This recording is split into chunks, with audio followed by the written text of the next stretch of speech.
Hello.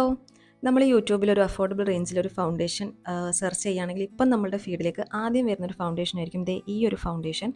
ഇത് faces കാനഡയുടെ ഫൗണ്ടേഷനാണ്. ഇതിൻ്റെ ഒരു ചെറിയ ക്ലിപ്പ് ഞാനൊരു 7-8 മാസം മുന്നേ എൻ്റെ ചാനലിൽ അപ്ലോഡ് ചെയ്തിട്ടുണ്ടായിരുന്നു. ഇപ്പോഴും അതിന് നല്ല റീച്ചും ലൈക്സും കമൻസും ഒക്കെ കിട്ടുന്നുണ്ട്. അപ്പോൾ ഞാൻ വിചാരിച്ചു ഇന്നൊരു ക്വിക്ക് റിവ്യൂ ഇടാമെന്ന്. അന്ന് ഞാൻ വലിയ റിവ്യൂ ആയിട്ടൊന്നും ഇട്ടില്ല, കാരണം ഇതിൻ്റെ യൂസ് കഴിഞ്ഞേരെ ഞാൻ കുറച്ച് ഡിസപ്പോയിൻറ്റഡ് ആയിരുന്നു. സോ എനിക്ക് റിവ്യൂ ഒന്നും ഇടാൻ തോന്നിയില്ല. അപ്പോൾ ഞാൻ ഇന്ന് വിചാരിച്ചു ഇത്രയും അധികം കമൻസ് വരുന്ന സ്ഥിതിക്ക് ഒരു ക്വിക്ക് റിവ്യൂ ഇടാമെന്ന്.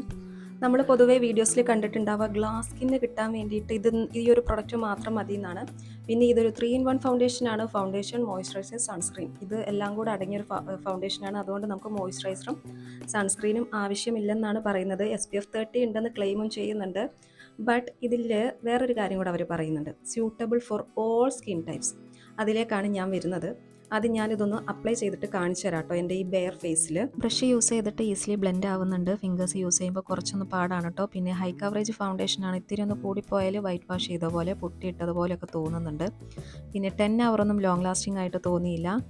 ഹൈഡ്രേറ്റിംഗ് ഫൗണ്ടേഷൻ ആണെന്നാണ് അവർ പറയുന്നത്. എൻ്റേതൊരു നോർമൽ സ്കിന്നാണ്. എനിക്ക് തോന്നിയത് നമ്മൾ ഫേസിൽ എണ്ണ തേച്ച് കഴിഞ്ഞാൽ ഒരു എഫക്റ്റ് കിട്ടില്ല, ഇങ്ങനെ ഒലിച്ചിറങ്ങുന്നത് പോലെ. അതുപോലെയാണ് എനിക്കിതിട്ട് കഴിഞ്ഞപ്പോൾ തോന്നിയത്. ഇട്ട അപ്പം തന്നെ നല്ല കംഫർട്ടാണ്. ഇത്തിരി കഴിയുന്തോറും ഇങ്ങനെ എണ്ണ ഒലിച്ച ആ ഒരു ഫീല് വല്ലാതെ വരും. അങ്ങനെയൊരു ഗ്ലോ നമ്മളുടെ ഫേസിലുണ്ടാവും. അല്ലാതെ ഗ്ലാസ് സ്കിന്നൊന്നും പ്രതീക്ഷിച്ച് നിങ്ങളിത് വാങ്ങരുത്. പിന്നെ നിങ്ങൾ ഫെയർവെല്ലിനൊക്കെയാണ് ഇത് വാങ്ങാൻ ഉദ്ദേശിക്കുന്നുണ്ടെങ്കിൽ ഫെബ്രുവരി, മാർച്ച് മാസങ്ങളിൽ നല്ല ചൂടായിരിക്കും. ആ സമയത്താണല്ലോ പ്രോഗ്രാം ഉണ്ടാവുക. നന്നായിട്ട് വേർത്തൊലിക്കും. അതിൻ്റെ കൂട്ടത്തിൽ നമ്മളുടെ ഈ ഫൗണ്ടേഷനും കൂടെ വേർത്തൊലിച്ച് പോയിക്കോളും. പിന്നെ അത്യാവശ്യം ട്രാൻസ്ഫർ ആവുന്നതുകൊണ്ട് സോ ഇത് ഓയിലി സ്കിന്നുകാർക്കും ചേരുന്ന എനിക്ക് തോന്നുന്നില്ല. നമ്മളുടെ ഇന്ത്യൻ ബ്രാൻഡ് തന്നെ ഇതിനേക്കാളും നല്ലത് അഫോർഡബിൾ റേറ്റിൽ ഒരു ഫൗണ്ടേഷൻ ഉണ്ട്. അതേതാണെന്ന് അറിയണമെന്നുണ്ടെങ്കിൽ ഒന്ന് കമൻറ്റ് ചെയ്താൽ മതി. സോ ഇത്രയേ ഉള്ളൂ ഇതിൻ്റെ ഒരു റിവ്യൂ. വീണ്ടും ടാറ്റ ബൈ.